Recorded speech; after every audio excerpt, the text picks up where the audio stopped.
Here's a few stories coming up on this week's episode. The car starts flipping. Rolling, yeah. Like it's the Italian job or something. yeah. And he just grabbed by the shirt and he was like, "What the hell are you doing with my daughter?" That's actually the only time I've ever called the police in my whole life. This never happens in Thousand Oaks, dude. That is insane.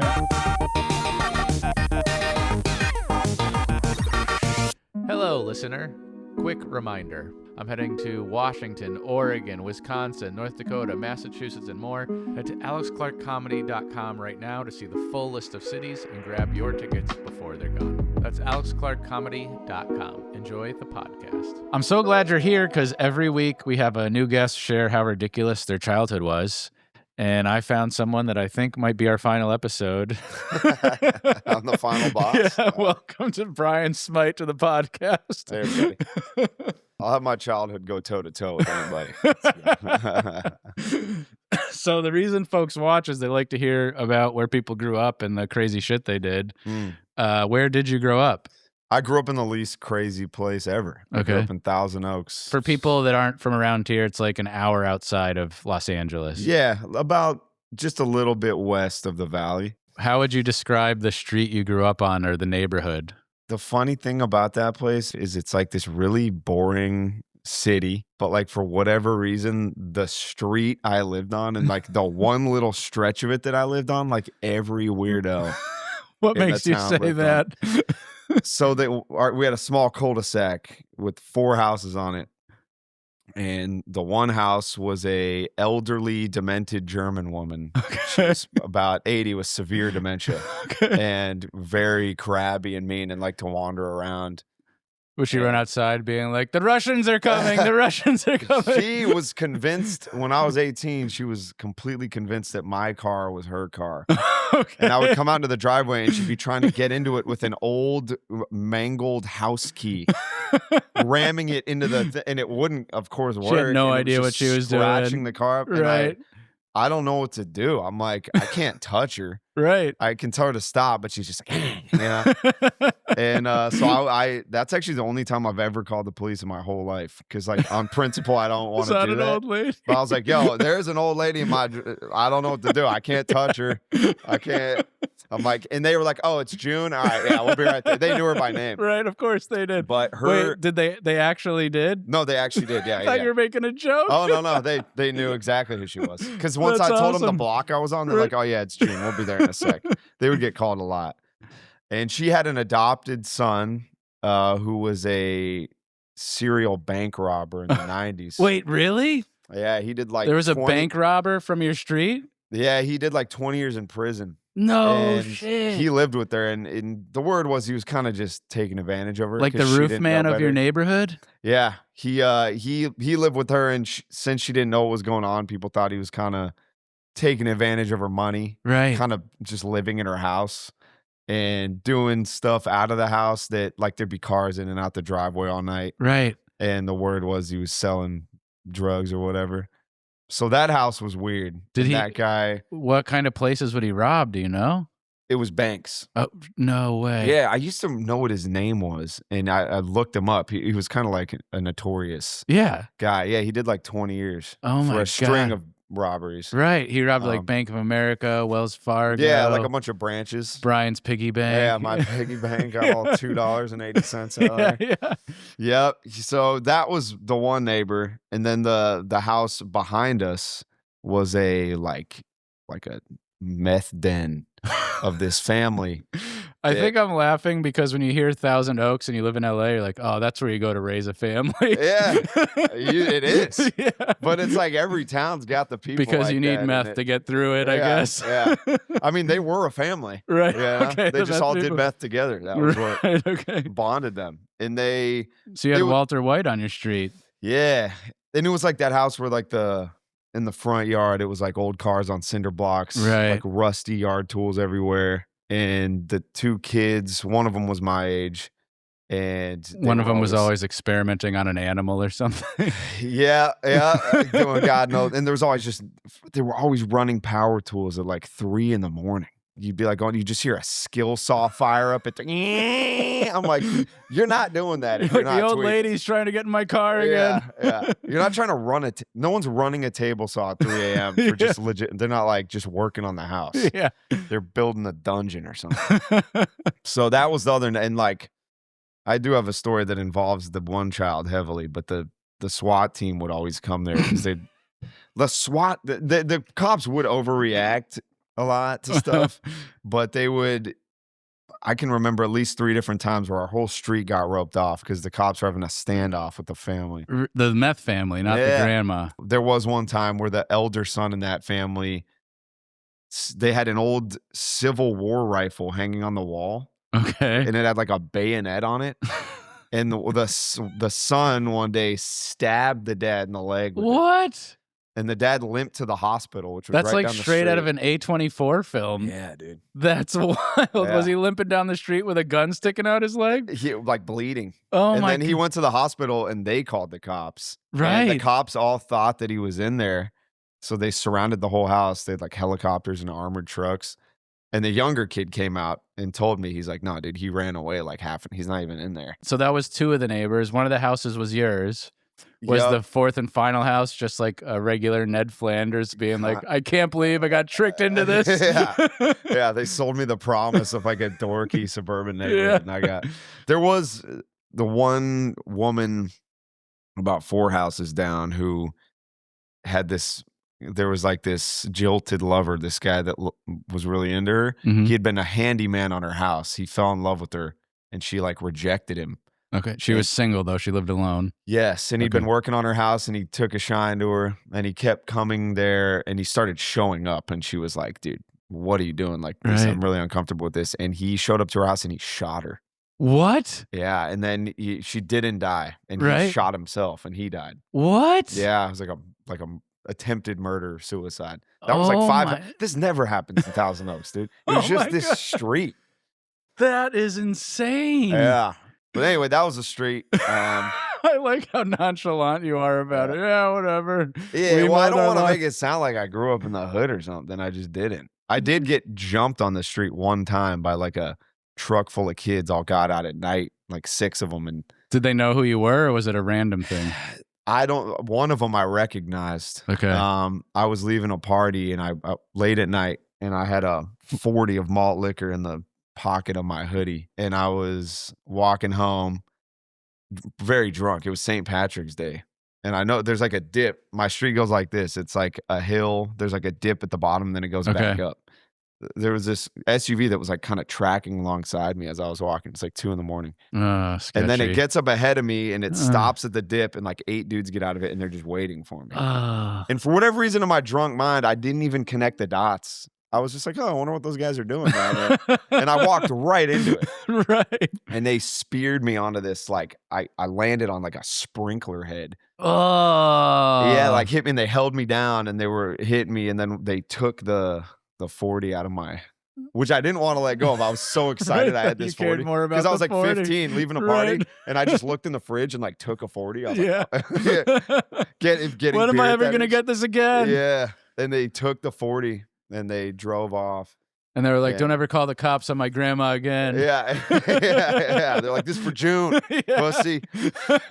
And I recognized one of them, though, before they left. And yeah, in my drunken state, I went home trying to act hard. I knew they were already gone, but I wanted to feel like I didn't just roll over for that. Right. I had this machete under my bed, and I went back and I grabbed it, and I was like marching up and down the street looking for them. They were gone. Right. That just made me feel like Braveheart in the moment. Right.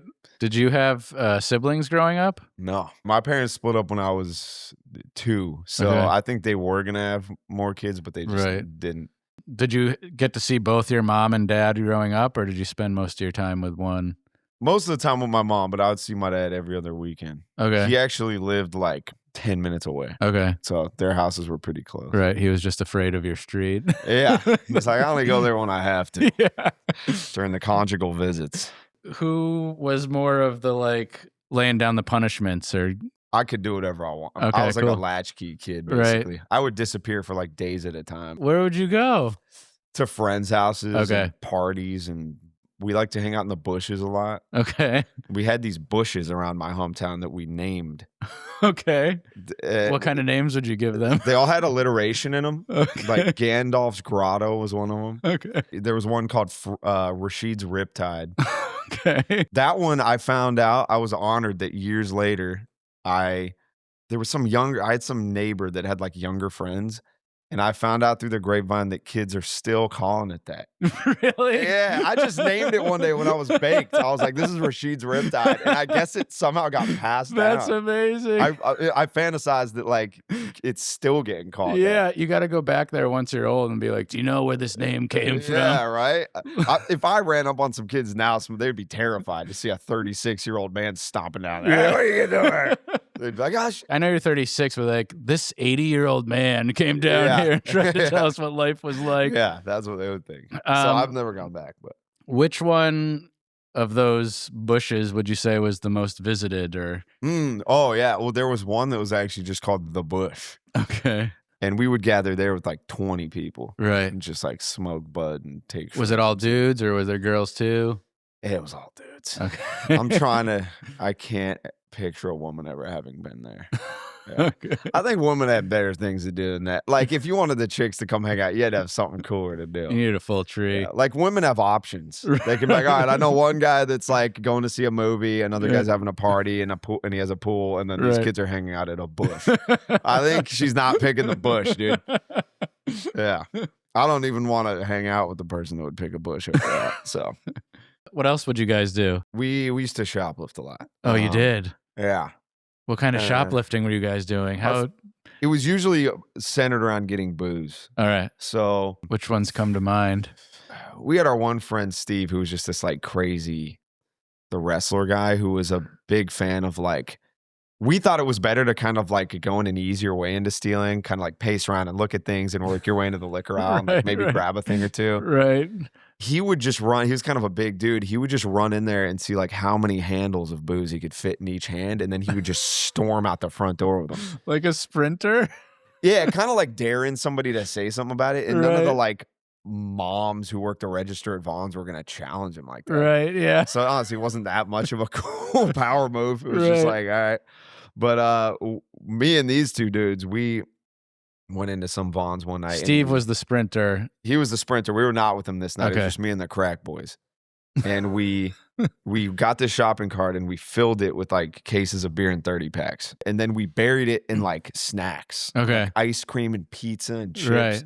So it's teeming with shit, the shopping cart. Oh, yeah. It was like that thing on Toys R Us when they used to let you like run through and you had like 5 minutes. Yeah. But we finally got somewhat close to the door and then we just booked it for the door. Right. Of course, someone's like shouting after us. And my buddy was waiting out front. And Time slows down. Yeah. Yeah, it was like the Saving Private Ryan scene, like the ringing in the ears. And my buddy had this old Honda hatchback and he was out front waiting. And so we just flipped the hatch and the three of us picked the cart up and literally just dumped it into the back of the car and then slammed the thing shut. Like it's the Italian Job or something. Yeah, like a diamond heist at the Louvre. Yeah. And like a lot of the stuff didn't like fell back out. So there was like pints of ice cream like ricocheting off the ground and like beer cans like busting open and just like bags of Doritos. Go. And we all just hopped in and he burned out. And there was like a couple of boys running after us. Right. And then we got back to his house. That must be burned in your mind. Yeah. We got back to his house with it somehow. And then we assembled all of it into this like display. Because we thought the bounty of it looked so cool. Right. So we made like a pyramid out of all these 30 packs. And then we put like bottles of like Captain Morgan and like all this booze in front of it. And then we like garnished it with like pints of ice cream and bags of chips and like DiGiorno's.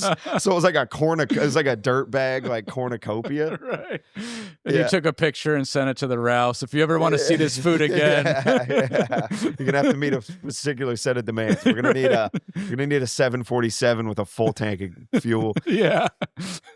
And we took a picture of it with our like Nokia brick phone. Right. And we like texted it out to like every chick and like cool kid we knew and we're like, yo, party over here. Like, look at this. Right. And the sad part was still no one wanted to hang out with us. There were like two chicks that just like flaked on us and never texted back.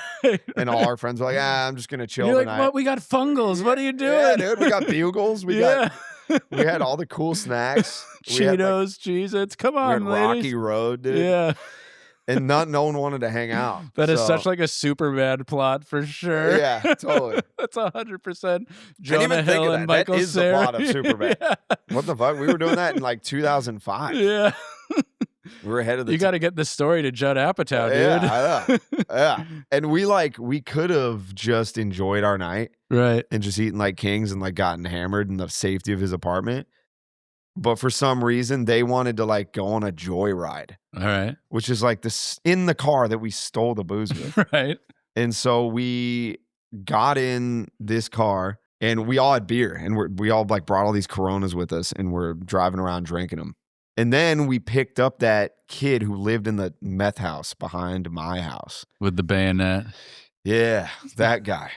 His older brother was the one that was Okay. a little stabby. Okay. The younger one just smoked meth and usually like minded his own business. The normal one. Yeah, by that family standards, he was a star pupil. Yeah, yeah. Only kid in the family to go to a community college. Yeah, exactly. The only kid to at least try to get an associate's degree. Right. And we picked that kid up. So the two crack boys, the meth child, and me are in this car. We're drinking, we're joyriding. And the kid, the tweaker. Steve's still running through the parking lot being like, yeah, I got it, guys. shouting. Where'd Yeah, you we go? just left him there. Yeah. Honestly, if he was along, I'd hate to think what would happen that night. Because he always liked to up the ante. All right. But the driver, my buddy Miles, he had this like goofy long hair. And the kid in the back, Cameron, is like messing with his hair. He keeps like flipping it and touching it. And we're going like 60 miles an hour down this road. And That's Miles fast. is like trying to get him to stop. He keeps like turning around and like So you hitting his guys are leg like high out of your minds, barreling down a busy road. and drinking. And he keeps messing with his hair. And at one point, my friend driving turns around to hit him. And he swerves like really hard with his hand on the wheel because he's like turning. Right. And the car goes, "Arr!" And he tries to pull it out of this swerve. And he just, which you're supposed to just turn into it. Right. But he just overcorrects and turns the car the other way. And then like it was so surreal. Like my whole world just became like I was inside of like a dryer. The car starts flipping. Rolling, yeah. There's how many kids in the car? 4. There's 4 kids in this car. It's Yeah. rolling down the street Yeah. in rolling. oncoming traffic. The next thing I knew, I was crouching on the roof of the car from the inside, Okay. like a baseball catcher, Right. standing on the roof like that. And there's glass like everywhere. And I don't know if I got knocked out to this day. I don't know because I don't remember my friends. I remember being the only one in the car Right. and all my friends screaming my name. They're Right. like, Brian, Brian, Brian. And I was really worried because the headlights were still on and I could just see glass everywhere in the road. You know that scene in Jurassic Park where the Yeah. truck's upside down and Yeah, the chick's in it? And it was like that. Brian's the chick. I was her, yeah. Yeah. And like I was really worried that a car was gonna come. And your friends are so high, they're like, Brian's got some nice tits. This is awesome. Yeah, she's looking good, dude. There was like, I was so worried a car coming down the street was gonna run into the car Right, before yeah. I could get out and just I would be terrified. smoke me. There was like blood coming down my head, but I felt okay. And I got out of the car and was on the street. And my one friend who was driving was already like sitting on the curb, like rocking back and forth with his head buried in his arms, like sobbing and like freaking out. Yeah, of course. And then my the tweaker kid immediately just disappears into the bushes. And I never Right. saw him again for the rest of my life. Really? Yeah, he literally just was gone. Not an exaggeration. I never saw him again. Oh my He God. just into the bushes. Right. He was my neighbor and I never saw him again. Right. So I finally looked at the car and the car was upside down, like bent in half like a fortune cookie. Like, you know, a fortune cookie is Yeah. like folded along that. It's like Yeah. that around a street light that had fallen over on top of it. So it's like bent in half. I later learned that those like a street lights- horseshoe. You horseshoe a light. Yeah. And I later learned that those lights are designed to fall over when they Right. get hit so that they don't kill people. Right. So they intentionally make them like a little weak so that when a car hits them, they don't just like everyone inside doesn't just die. Right. I looked at that car and I was like, how are none of us dead? Right. Yeah. We're all just standing here and like able to walk. Yeah. And my one buddy was just like, my life is over. Oh my God, I'm so fucked. I'm so like Right. freaking out. And me and my other buddy, he was like, dude, we got to get the fuck out of here. Yeah. And something felt like a little shitty about just leaving him there, but also my buddy was like, come on, dude, let's get the fuck out of here. Right as we're like starting to leave, a car pulls up and stops, and it's like a concerned Samaritan. He's like, oh my God, are you guys okay? He's like, oh my God, I'll call the cops right now. And like, that was actually what spawned us to leave. Was the second that guy came. So that's when we ran up off this like weird little service road. And eventually we're like hiding up there. And this cop cruiser comes up with its spotlight. And it finds us pretty like a easily. scene out of the Bourne Identity or something. Yeah. Drunken Bourne Identity. Dude, I've been meaning to see that movie. And I haven't seen it. Oh, it's a great movie, Yeah, dude. You that's got to what I see hear. it. Yeah. Mhm. I've heard he kind of like regains consciousness and doesn't remember who he is. Exactly. Yeah. And maybe I was a bit like him, just like waking up on the roof of a Honda hatchback. Yeah. Like, all right, there's pizza, ice cream. It smells like meth in here, and my breath tastes like I Bud might be Light. at home. I'm not sure. Yeah. Am I homeless? Am I a tweaker? And June's outside, like, why isn't the key working? Yeah, dude, we should have brought June along. Yeah. She would have had a gay old time. So you're hiding out in this warehouse. The cop Not a warehouse. We're just outside. Okay. Yeah, and a cop cruiser comes up and he's like shining his beam and he catches us in it, and he gets on his like loud phone thing they have, and he goes, This is Steve. You guys ready to party? Hey, you guys got any beers left? Dude, what up? He's like, hey, he's like, you guys come towards me right now. He's like, and we like walk into the light, and he gets on the speaker and he goes, were you guys just involved in a car accident? Mm-hmm. And this is the first time, because it was pretty dark out, that I looked over at my buddy and could like see him in like the full light. And my friend's whole side of his body, running all the way down to his knee, all of the clothes have been road rash down to the bare flesh. And it's just like tattered clothes and like bloody skin. Right. And his shirt's all torn up. He's drenched in sweat. His eyes are like this big because he's like hammered and been smoking meth. Right. And he looks straight at the cop and he goes, no, sir. And I was like, dude, shut the fuck up. This is ketchup, I swear. Yeah. I'm all for lying to the cops, but I was like, I think they got us dead to rights, dude. I don't know if you're talking your way out of this shit. No, man, I'm just covered in road rash and glass and sweaty and fucking hammered. No, I have no idea. I have nothing to do with that freshly steamy car Right. 100 yards away. And the cop's like, so this isn't your finger then? Yeah. Yeah. And he's like, oh, fuck. No, I lost that last week. Yeah. And I don't know what I look like, really. I like kind of looked at myself, and I probably didn't look great either. Yeah. I did have this like giant bump on my head that was like, you know how like those goose eggs you get that feel like the proportions feel like cartoonish? Yeah. It felt like that, just like a horn almost. So the cop drags us back down to the scene of the accident, and my friend's there, and the cops. Now there's like cops everywhere. And they got him like he's like sitting on the cruiser. They're like talking to him. And my buddy and I are standing up, and the cops like questioning us. Do you know this guy? Were you in the car? What were you doing? Where are you coming from? Where are you going? And I remember the cop was kind of a dick, and he thought my friend was like exaggerating how hurt he was. Right. To like try and get pity or get let go or whatever. Right. He was like, I don't think I can stand anymore. And the cop's like, you ran up that hill. He's like, now you're telling me you can't stand? And he's like, yeah, man, I don't know, dude. My hip, my back like really hurts. And the cop was kind of making him feel like he was making it up. Right. And this ambulance finally got there, and they looked at us and they're like, you guys are both getting on the ambulance. Like, you're both bleeding, you know? Mm-hmm. And I'll never forget the EMT asked me my weight. And I told him, and he was like, damn, bro, you need to lift weights. I was like, the fuck? So I just like caught a stray, like, I was like, is this really a time to You got body shame me? roasted. Yeah. I was like some scrawny 16-year-old. He was like you some Jeff bro Ross EMT. in your ambulance. Yeah, dude. We finally did get to the hospital, and it turned out that my friend had fractured his pelvis and his femur in like multiple places, and he had to get like 30 bolts in his leg. So I don't even know how the fuck he walked like that. But he did walk again. First of all, we get to the ER, and they call my mom to come pick me up, and he comes back in. He's like, yeah, your mom won't pick you up. She says she's been drinking all night. I was like, okay. I was cool, going to make dude. a joke like that, but then that's what actually That's happened. what actually happened. Which was honestly most nights. But so I was like, you don't have any moral high ground to stand on. Right. So the cop had to take me home. And I remember him being kind of pissed about that. Right. And he dropped me off, and I was obviously so busted the second I got home. But, fast forward a few weeks, we're back in school, and my friend's on crutches. And I used to borrow his crutches at lunchtime, and I would go into the school cafeteria and steal these like really terrible like Jose Olé burritos. Mm-hmm. Like the public school lunches. Right, yeah. And I would stuff them in each one of my pockets. Made out of cardboard and rice. Terrible.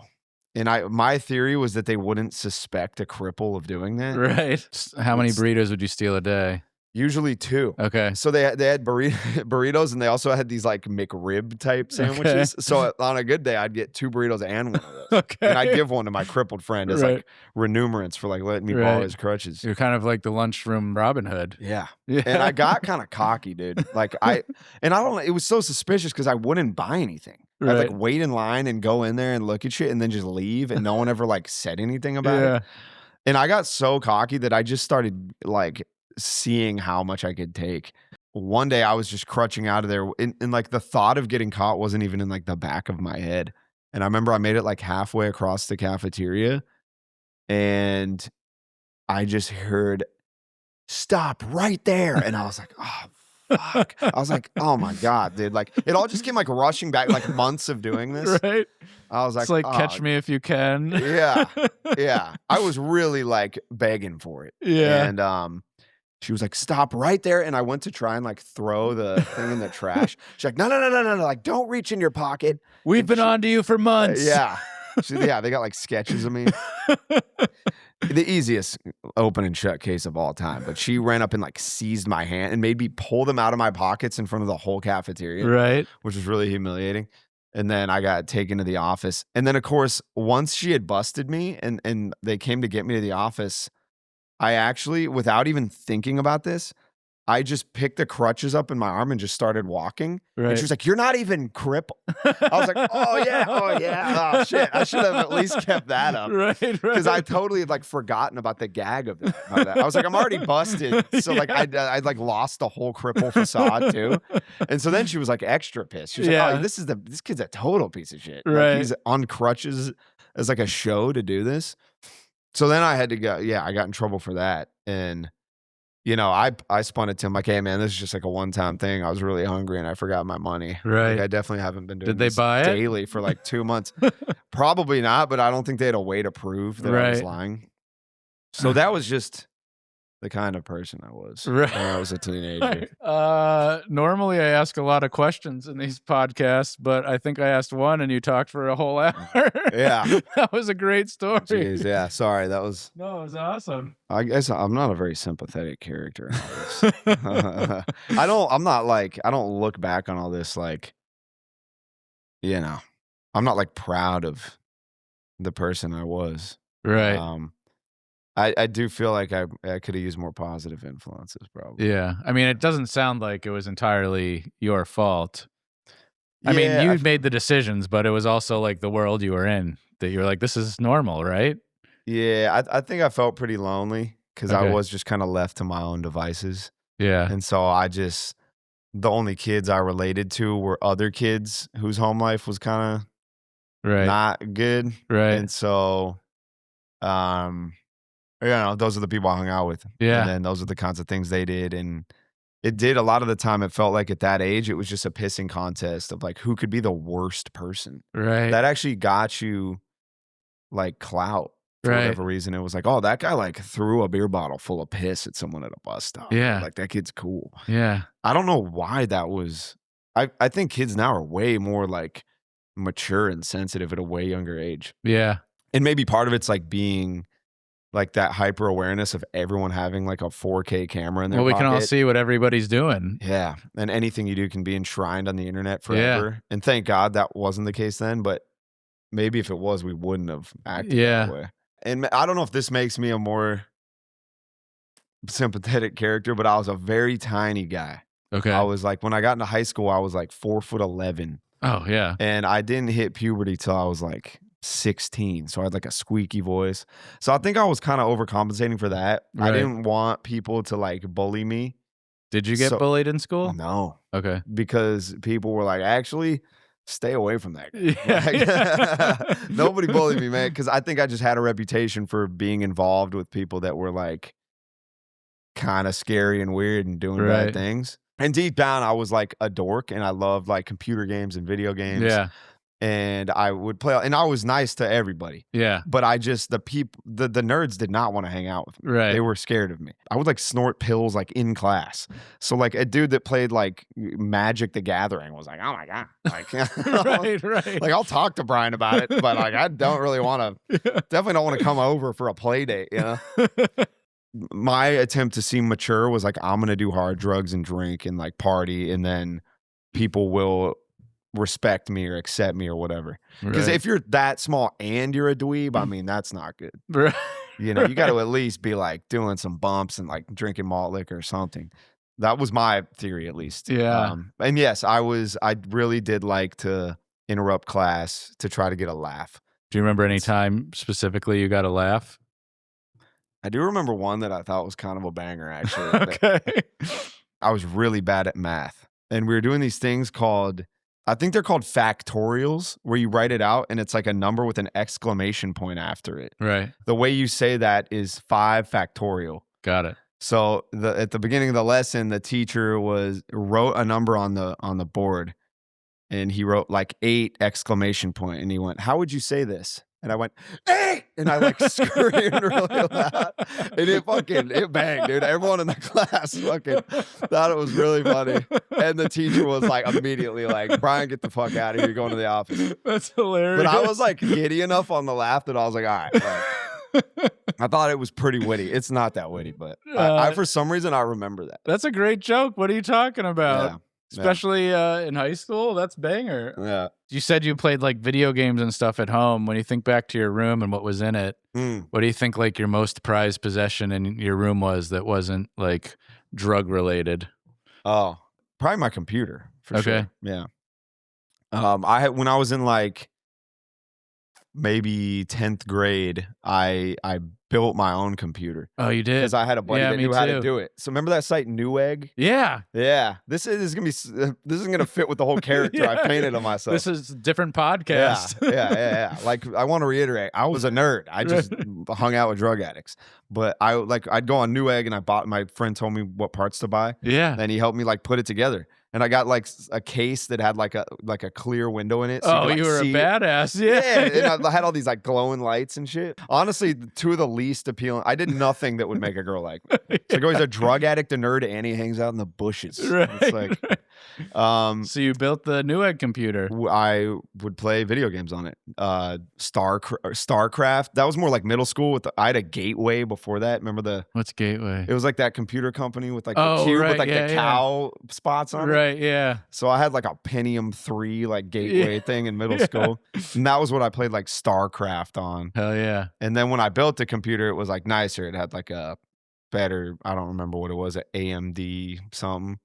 And I played like Diablo 2. Yeah. And Warcraft 3. Right. Those are my 2 favorite games. Oh, and like Counter-Strike. Oh, hell yeah. I used to skip school to play Counter-Strike. Yeah, dude. We had an open campus at lunchtime. So we would leave and go to the mall and play Counter-Strike, which we were not supposed to do. Yeah. And I taught a class after lunch, and I would always be late to it. And one day we came back and the door was locked. I'm like, why is the door locked to the class? This is weird. I have to go in there to teach this class. Yeah. And we opened the door and the entire class was gone, and it was just the principal standing there. Oh, no. Yeah. Wow. Dude, that's a pretty good hard. intervention mode. Yeah. Damn. What happened then? I don't think he really cared that much. He was just like, don't do this again. Okay. I went to a hippie arts high school, so they were pretty lenient with stuff. Okay. Yeah. Did you ever have like LAN parties? Yeah, all the time. Yeah. Yeah. Those were fun, dude. That's like a nerdy delight. Yeah. Having a LAN A LAN party, for people that don't know, is just like internet gaming, basically, these days. I pretty abruptly stopped playing video games in like 11th grade. Right. Because I started hanging out with this group of like cooler kids that actually like hung out with chicks. Right. And I didn't want to like, be known. I didn't want someone to like find out I was a nerd or something. Right. So I kind of stopped playing video games when I was like probably 17. And then honestly, I never again did. Like I Right. haven't played a video game for more than like half an hour. You know, like a drunk game on a friend's Switch or Right. Wii bowling or something, but Right. not like that since I was 17. I just never, and I know I would love it, but I feel like I just get sucked into it and Yeah. take up all my time. So I feel like we talked a lot about never being able to score a girl. Did you ever end up scoring a girl when you were growing up? Never in high school. Never had a girlfriend or a No. wild? I graduated high school a virgin. Really? Yeah. Yeah. First kiss? Oh yeah, yeah. I like hooked up with some chicks and did other stuff, but Right. never had sex. Right. That's not that big of a deal. Yeah. Yeah. The first chick I kissed, I remember her. Yeah. I was probably 15. Okay. I like made out with the chick. It was some night Whose we were out mom was drinking. it? That would be tight. Yeah. Honestly, dude, with how young I looked, if someone's mom hooked up with me, that would be like a serious pedophile move. I looked like I was 12. Yeah. Oh, that's I right, can't you think of were a mom that would be attracted to me. Dude. Okay. I look like a little boy. But yeah, I did after a party one time, me and my buddy was into this one chick and her best friend Uh-huh. liked me, and we all four got in his Jeep, and like he was in the front and I was in the back seat, and we were like making out, and That's the moment. Yep, in the back of the Jeep. And I remember the chick I hooked up with like didn't come home that night. Like after you guys went your separate ways, she didn't. I think she went over to her friend's house. Okay. And like the next morning, her and her friend met up with us at Carl's Jr. Okay. And the one chick I hooked up with was like, yo, my dad's freaking out that I didn't call back last night, and I'm scared to call him because he's going to scream at me. Okay. And I guess he had left her all these voicemails, and she, at this point, was like kind of on the lam from her house. And somehow her dad found out the Carl's Jr. we were at. So he came and found you. Dude, he was a giant man. Scary looking like a lumberjack, dude. He was like 6'5". He looked like groundskeeper Willie Okay. from The Simpsons, but like Right. a yoked out Right. version of him. Okay. This big, like, you know someone's scary when they're like a scary ginger. You know? Right. It was like still scary. And he came rolling up in his like flannel and like work boots. Yeah, and he just grabbed my friend by the shirt and he was like, what the hell are you doing with my daughter? Right. Like right in my friend's eyes. You must have been terrified. My friend was scared. I was the one that made out with his daughter. My Right. friend was hanging out with the other one. It wasn't even our fault. She didn't go home. Yeah, She's the one that yeah. like ran off with her friend, but we were a perfect like scapegoat. Right. Because I think she was playing the card like, oh, I don't know. These That's probably the boys. whole reason they made out with you is to have an excuse. Yeah. They totally threw us under the bus. We'll make out with these gross dudes, then we'll go Yeah. hang out together. Yeah. We got with these gross bush fiends. Yeah. Yeah. And then we can just blame them when our parents get mad at us. That never occurred to me. Maybe they weren't attracted to us at all. Yeah. Yeah. All right. Well, now I'm like revising I thought I was like cool that I kissed a girl that night. But yeah, we were just a scapegoat, man. Right. Yeah. She kind of totally threw us under the bus. And the dad, like, he grabs her and her friend and like, you know, the knife hand. Yeah. He was like, if I ever see you around my daughter again, you're going to be in trouble. Like, Yeah. kinda Sometimes like you got off dad puts easy. their fingers out and it goes right through your skull. Like, Yeah, you can dude. feel it. And he didn't really. I think I look so tiny and helpless that he directed it towards my like way bigger, older looking athletic friend, Uh-huh. which was totally unfair. I felt Right. bad for my buddy, but what Right. am I going to do? I can't believe it. We're out of time already. Wow. This was awesome. Yeah. Well, that flew by. I would love to have you back. If you guys want me to have him back, let me know in the comments to finish your fun. Yeah. Yeah. It was cool. I hope I didn't just overwhelm you. With You made some details. boys, some men today that are listening to this podcast. Yeah. I don't know how old your audience is. I don't know either. Yeah. Cheers. To end the podcast, I like to do something I call the gauntlet. Okay. It's 4 questions I ask every time. Okay. You ready? Sure. Question 1. What's a memory from your childhood when you look back, it makes you happy? It's really sad how much harder that is to answer. And I want a genuine one, not like, getting high with my buddies. Yeah, sure. I had this golden retriever named Callie. She was like this old, sweet dog. And I really love that dog. And Remember a just- time with her? Yeah, oh man, it kind of does involve weed. I did like to get high and just like nuzzle her because she was so soft. Okay. You know? Just pet her. But a specific time, there's not like a specific, she would make this like funny face Okay. because she had a bit of an underbite. So when she would like She had this like bulldog lip Yeah, that I yeah. thought was really funny. And when you would like scratch her, right, she'd be like kind of do that. Yeah. And that brought me a lot of joy. I love that. I like that dog a lot. Question 2. What's a memory from your childhood when you look back, you're proud of yourself? Oh, fuck. I just want to say to the audience, I'm not proud of any of the things I told you. I mean, it might have seemed like I was proud. It's fun to talk about, I but I'm shouldn't be not laughing, proud. but it's just so funny. Pride is never a word The that comes to irony mind. of this is so I know you have one. This is probably a good Ugh. question for you to answer. I think in a weird way, I was kind of resilient Mm-hmm. because I don't feel like I had a lot of emotional support. I feel like I was just kind of very lonely. Mm-hmm. And I coped with it in very awful ways, Right. as you've heard. But I never felt very safe when I was at home or anywhere else. I Right. just felt like I was kind of alone. And so I do think that a sense of humor was a really cool, like, thing to like warm my hands on. Yeah. You know, and it kept things like as lighthearted as I could keep them. And I like just laughing and messing around. Yeah. I'm glad that I was able to just still be. If you ask people about me from then, they would say that I was troubled and got in trouble. But I think most of them would say he was funny, Right. Like he was a goofy kid.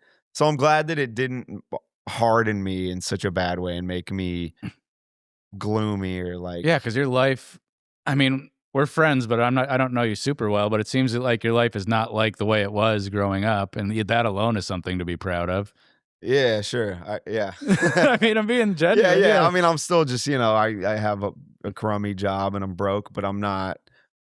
I'd say I'm way more. Yeah, but you're also well-adjusted. hilarious and a great Thanks. comedian and a good person. Like, Oh, thank you, man. you could be still at that bush selling meth to the kids that are there now. You know what I mean? Your life Yeah. could be awful. Yeah. And you're not doing that, are you? Yeah. No. Okay, Yeah. I mean, that's an insanely low bar, but sure.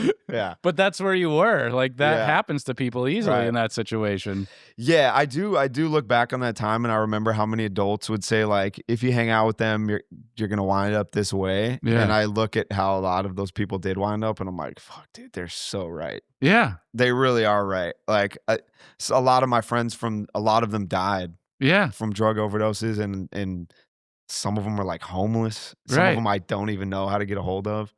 So like it really does actually, it isn't always just funny and no one gets hurt. Right. Like it actually is bad a lot of the time. So That was a really heartful answer. I appreciated that. Oh, thanks, man. Yeah. Yeah. You ready for question 3?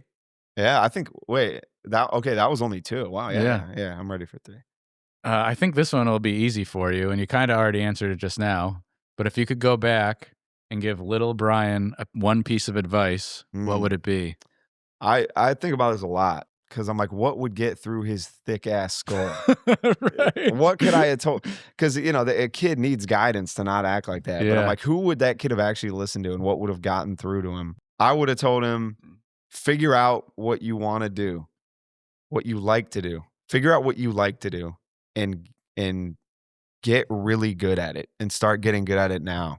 Don't wait, because I appreciate that you like me as a comedian, but I am broke and I'm 36 and I'm an open micer and like Right. I'm not as far along as anyone would want to be at my age. And that's because I waited so long. I started doing stand-up when I was 32. Right. So, and that wasn't the first creative thing I did. I did a lot of stuff before that, but I always wanted to be a filmmaker from the time I was a kid. I wanted to be a director. I just Right. loved movies and I wanted to write them, and I liked being Well, creative. why didn't we talk about that at all? We totally Yeah. should have talked about that. I guess we should have, but Yeah. I thought this was about like kind of bad things you did. Maybe that was a misread of. I thought it was like about. Oh, we could have done both. Yeah. I guess, yeah. Okay, yeah. Maybe there's a way more wholesome version of this Yeah. podcast that could happen. But I was very into that, and so I We'll do wish the I. B-side interview with Brian. Yeah. That's the one to play in polite company. Yeah. But I was just sure somehow that would work out for me. Okay. I had this feeling like one day I will be that guy, and I didn't know A how I'd filmmaker. get there. Yes, and I didn't know how I'd get there, but I just had this weird certainty that I would. Mhm. And for the longest time, I felt like that'll just happen when it happens. And I don't need to do anything now or take any steps now to get closer to that. Right. And so I wasted so much of my youth just doing shit like that. Right. And I wish I could have told him, like, no, you have to start doing it now. When you learn about someone that's good at something, you're like, oh, he was making movies when he was 12 and he never stopped. Or he was dribbling a basketball from the time he was like 4. He was doing it at night. He was doing it in church. He was doing it in bed. And they're just like Wayne Gretzky. He was like born on ice skates. Right. Like actors, you're like Leo was like acting in movies and commercials when he was like 6. Yeah, he was in Growing Pains. It's like it takes that long to get to master something. Right. And I wish I just really understood that in my bones. And I wish it could be pitched to me not like do this because it's the right thing or the responsible thing to do, because that never appealed to me. Like the whole doing what's expected of you, be responsible, start a family, get a career. Like that. Yeah. I don't care about that. I still don't care about that. But I wish it had been more like, no. Like you need to figure out what you like to do, because if you don't get good at that, you're going to have to do shit that you don't like to do just to get by. And to this day, I have to work 30, 40 hours a week doing shitty work, working in kitchens, working in restaurants. I did construction forever, like doing hard, dirty, kind of like unfulfilling things. Right. And I've spent so much of my life doing that. And I think I could have avoided it if I had applied myself. Well, it's also don't give up. Because I honestly do think you're hilarious. So Thanks, man. keep doing it, dude. And look him up. Especially if you want to learn how to make meth, he's your guy. Yeah. I don't know how to make meth. I did make crack one time. No, he's wildly hilarious. You're wildly funny. I truly mean that with all my heart. Ready for the final question? Sure, yeah. Every podcast, I always ask every guest before they come what their favorite go-to childhood snack was. Oh, yeah. I'm sure you remember what you said to me, but for folks listening, what is your favorite go-to childhood snack? Yeah, I think I got to give it up to Cheez-Its. Yeah. And I like the white cheddar ones. Mm-hmm. Did you ever have those? I did not. There are white Cheez-Its. Right. They're kind of better, the white cheddar ones. When I got older, I appreciated the Tabasco ones too. I wish I knew this, because after every podcast, I get a gift for the guest. Oh, really? I have you Cheez-Its, but they're cheddar. Oh, no, I love those too. No way, dude. I'm going to eat these on the way home. These are for you. Oh. Pretend they're the white ones. Dude, yeah. Head to gladpod.com for more podcasts or to support us on Patreon. Either way, I am so glad that you were here.